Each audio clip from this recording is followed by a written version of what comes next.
야외 활동을 하거나 또 더운 여름이 되면 우리는 심한 갈증을 느낄 때가 있습니다.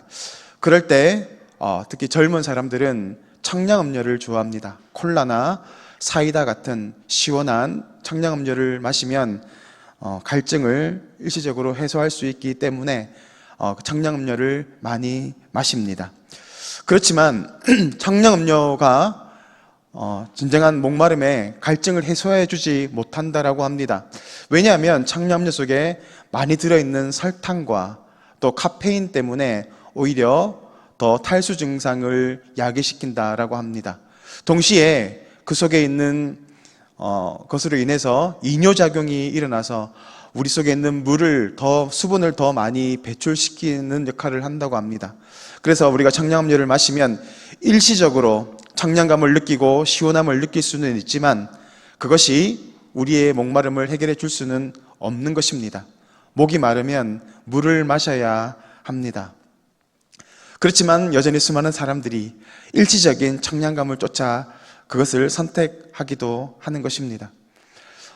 우리의 영혼도 목마름을 느낍니다. 그래서 다윗은 그의 시편에서 자신의 영혼의 목마름을 표현해서 비유해서 사슴으로 비유합니다. 목마른 사슴이 시냇물을 찾기에 갈급한 것 같이 내 영혼이 주님을 찾기에 갈급합니다 라고 표현하고 있습니다. 우리의 영혼도 갈증을 느끼는 것입니다. 다큐멘터리를 보면 강가에 수많은 짐승들이 와서 물을 마시는 것을 보게 됩니다. 그럴 때 아프리카 같은 데서 보면 호수에 물을 먹으려고 오면 그 속에는 물 밑에는 뭐가 있습니까? 악어가 이렇게 기다리고 있습니다.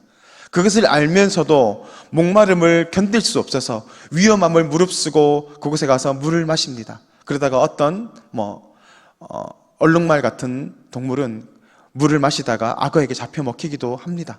그럼에도 불구하고 이 타는 목마름을 해결하기 위해서 물을 마시지 않습니까? 우리의 영혼도 그렇습니다. 우리도 목마름을 느낍니다. 그래서 뭔가를 영혼을 채우려고 하는 욕구들이 있습니다. 그렇지만 우리는 죄로 인해서 우리의 눈이 닫혀 있었고 우리의 생수의 근원 되시는 하나님을 찾을 수가 없었습니다. 그래서 수많은 세상의 사람들은 자신의 영혼의 목마름을 갈급한 마음으로 그것을 구하기 위해서 무엇을 찾습니까? 일시적인 청량감을 주는 돈과 세상의 쾌락을 쫓아 살아갑니다. 그래서 어떤 사람들은 돈을 위해서, 어떤 사람들은 관계에 매여서 자신의 세상의 권력에 매여서 살아갑니다.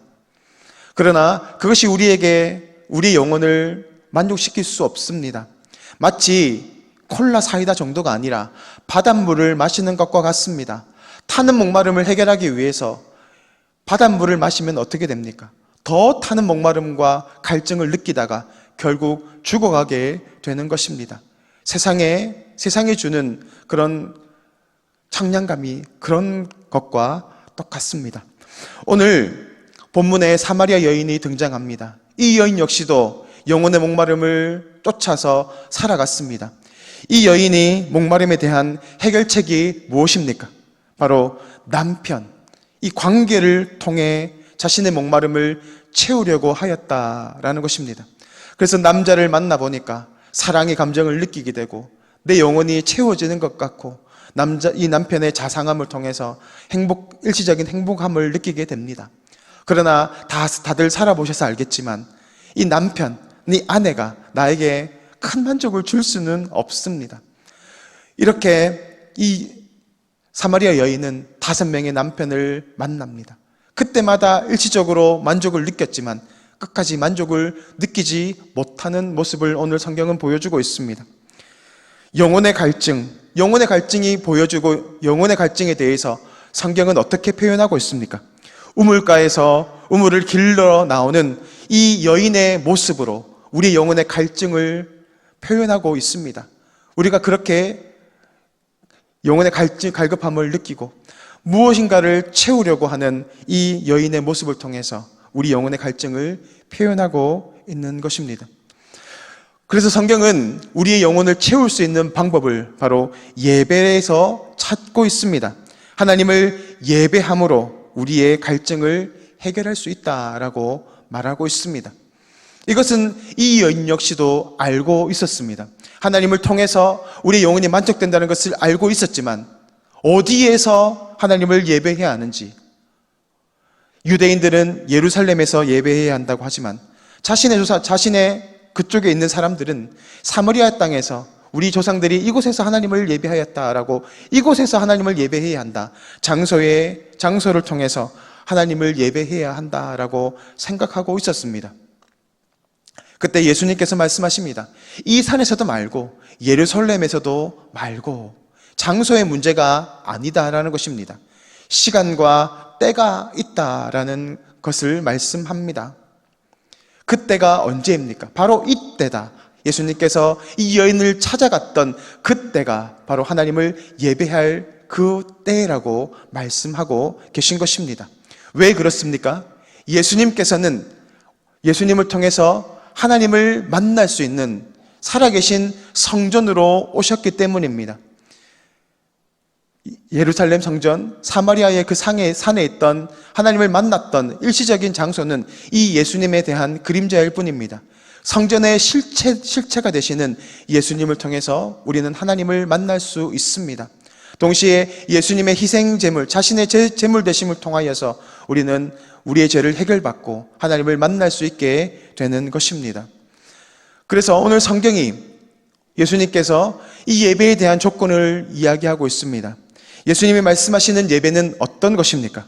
영과 진리로 하나님을 예배해야 한다라고 말씀하고 있습니다. 영과 진리, 개역 한글판에서는 신령과 진정이라고 번역되어 있습니다. 바로 거룩한 성령 하나님을 통해서, 하나님의 그 성령 하나님의 도우심을 통해서 우리는 하나님을 만날 수 있습니다. 동시에 길과 진리요 생명 되시는 예수님의 그 은혜를 통해서, 예수님을 붙잡음을 통하여서 우리는 살아계신 하나님을 만날 수 있게 되는 것입니다. 성령의 도우심과 그 예수님을 붙잡고 나아갈 때 우리는 하나님을 만나게 되고 하나님을 통하여서 생명의 생수를 공급받을 수 있게 되는 것입니다. 진짜를 맛본 사람은 가짜를 먹지 않습니다. 왜냐하면 진짜가 무엇인지를 알기 때문입니다. 생명의 생수 되시는 바로 그 하나님의 은혜를 우리가 맛보게 되면 세상에 주는 일시적인 기쁨과 일시적인 쾌락을 쫓아가지 않고 영원히 목마르지 않는 하나님의 은혜를 사모하며 나아갈 수 있게 되는 줄 믿습니다. 지금은 은혜의 시대입니다. 은혜 받을 때입니다. 예수님께서 구원의 길을 열어주셨고 성령 하나님께서 우리와 함께하여 주십니다. 성령님을 통하여서 우리는 살아계신 하나님을 만날 수 있게 되고 하나님의 은혜를 공급받을 수 있게 되는 것입니다. 공급받은 그 은혜를 통하여서 우리 영혼이 살아나고 참된 만족을 누릴 수 있습니다. 우리만 누릴 것이 아니라 우리가 받았던 이 귀한 생명의 은혜를, 구원의 은혜를 흘려보내므로 우리의 가정이 살아나고 우리 자녀들을 살리고 또 우리의 이웃이 살아나고 우리가 가는 곳곳마다 이 복음을 통해서 구원의 은혜를 전하시는 복된 성도님들 되시기를 주님의 이름으로 축복합니다.